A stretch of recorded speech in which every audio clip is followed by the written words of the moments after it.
¿Alguna vez sentiste que si todo estaba bajo control, entonces estabas haciendo bien tu trabajo? A mí me pasaba.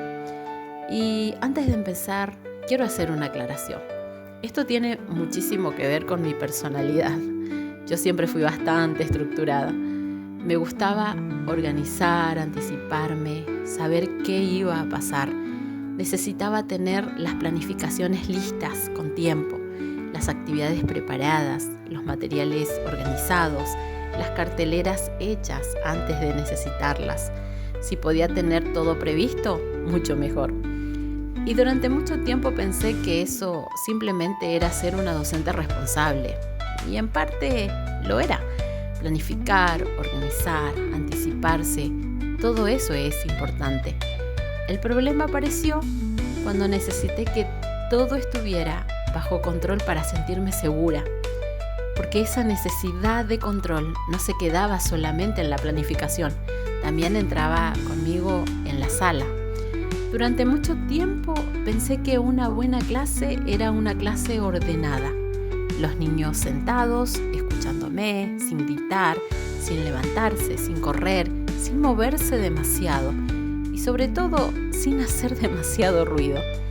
Para mí eso significaba que se estaban portando bien.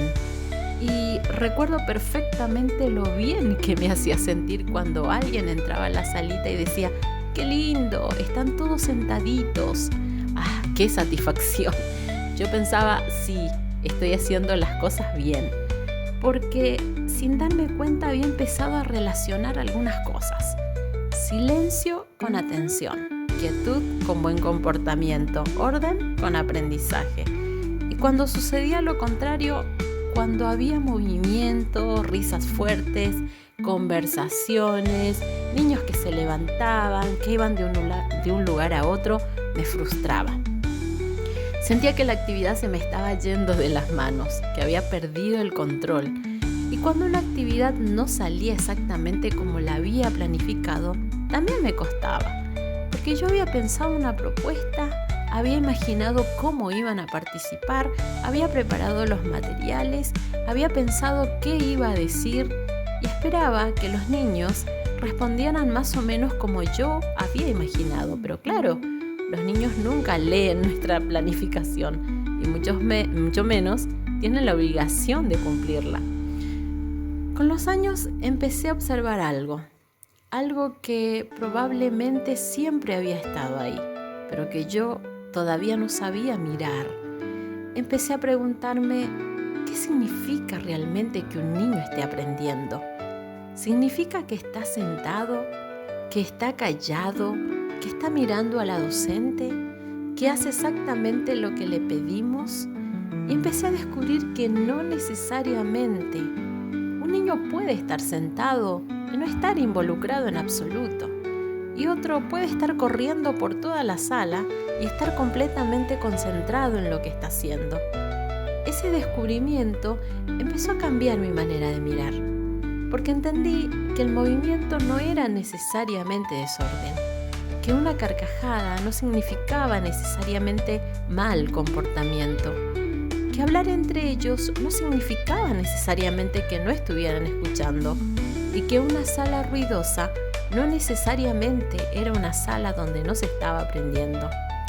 Entonces, mi sala empezó a cambiar. Las mesas ya no tenían que estar siempre en el mismo lugar. Las sillas se podían correr.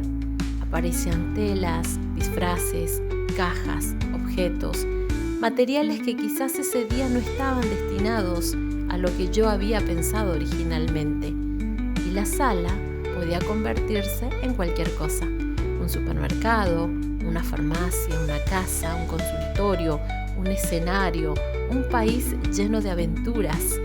Y ahí aparecía algo que antes me hubiera puesto bastante nerviosa: el desorden.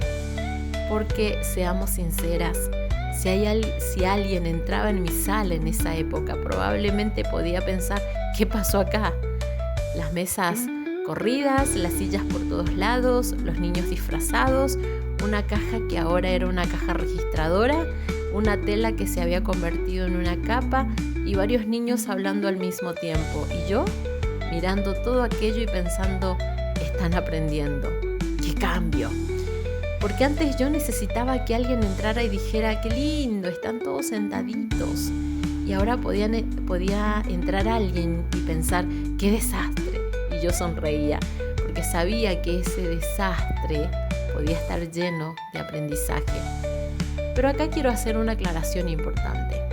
Soltar el control no significa dejar de planificar y tampoco significa dejar que los niños hagan cualquier cosa. Eso también lo aprendí, porque una docente sigue teniendo una intención pedagógica, sigue pensando qué quiere ofrecer, sigue preparando materiales, sigue observando, sigue interviniendo, sigue poniendo límites cuando son necesarios. La diferencia está en otra cosa. Está en que dejamos de querer controlar exactamente cómo va a suceder el aprendizaje. Porque yo puedo planificar una propuesta, pero no puedo planificar exactamente qué va a pensar cada niño. Puedo preparar una actividad, pero no puedo controlar qué pregunta va a aparecer.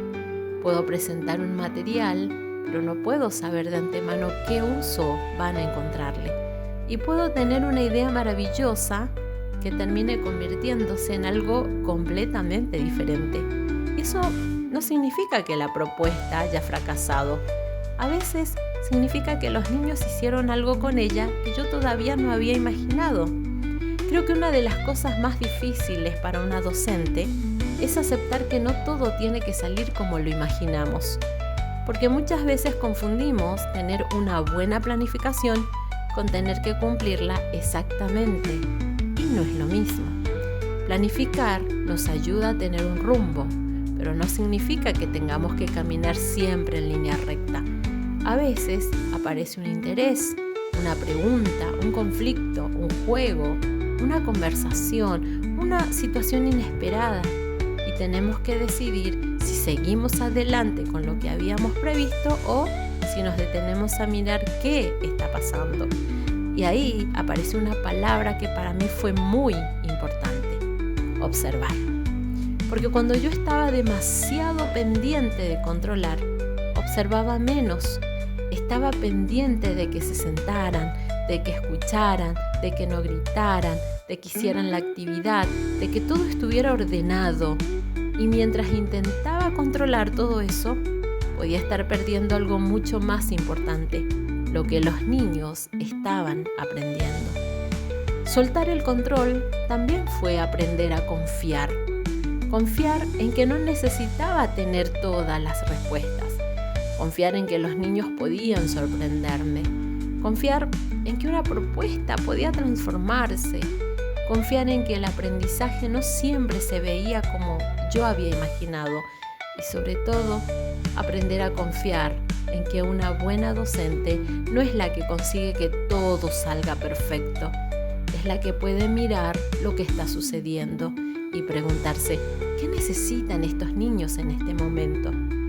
A veces será el silencio, a veces será movimiento, a veces será una explicación, a veces será esperar, a veces será intervenir y muchas otras veces será simplemente dejarlos jugar.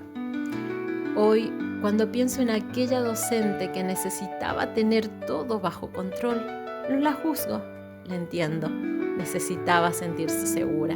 Y creo que muchas veces, detrás de nuestra necesidad de controlar, hay justamente eso, el miedo a equivocarnos. El miedo a que alguien piense que no sabemos manejar una sala. El miedo a que una actividad salga mal. El miedo a que haya demasiado ruido. El miedo a que alguien entre y piense que no estamos haciendo nuestro trabajo. Pero con los años entendí algo. No tengo que demostrar que estoy enseñando porque todos están sentados y en silencio. Tengo que poder mirar y reconocer cuando están aprendiendo. Incluso cuando ese aprendizaje hace ruido, incluso cuando implica movimiento, incluso cuando la sala termine un poco o bastante desordenada. Y quizás eso también tenga que ver con algo que hemos hablado en episodios anteriores. Primero aprendí que no todos los niños aprenden al mismo tiempo. después que no tenía que hacerlo todo sola y ahora estaba aprendiendo algo más. Tampoco tenía que controlar todo, porque enseñar no es controlar cada movimiento, no es conseguir que todo suceda exactamente como lo imaginamos, no es lograr una sala perfectamente silenciosa. Enseñar también es crear las condiciones para que algo pueda suceder y después observar, acompañar, intervenir cuando sea necesario y muchas veces soltar. Así que si alguna vez te encontrás mirando una sala llena de movimiento, de voces, de risas, de materiales por todos lados y pensás, esto es un desastre, quizás puedas detenerte un segundo, mirar un poco más y preguntarte, ¿y si no es un desastre? ¿Y si están aprendiendo? Porque quizás ese niño que corre está explorando. El que habla está construyendo una idea con otro. El que se disfraza está entrando en un mundo imaginario. El que mueve todas las sillas está transformando el espacio para poder jugar. Y quizás vos estás aprendiendo a mirar de otra manera.